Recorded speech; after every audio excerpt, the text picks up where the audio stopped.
Guten Morgen, liebe Freunde, seid ihr alle da? Zum Skikurs begrüße ich euch, die Sonne ist schon da.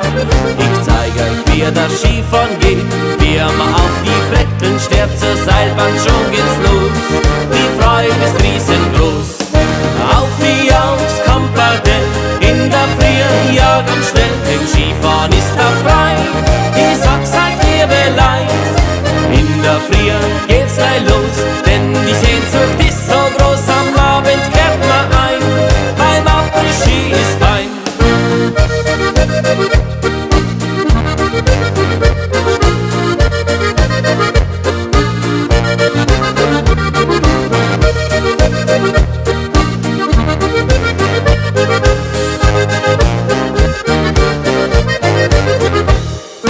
So, jetzt gehen wir wieder hinein in den tiefen Schnee.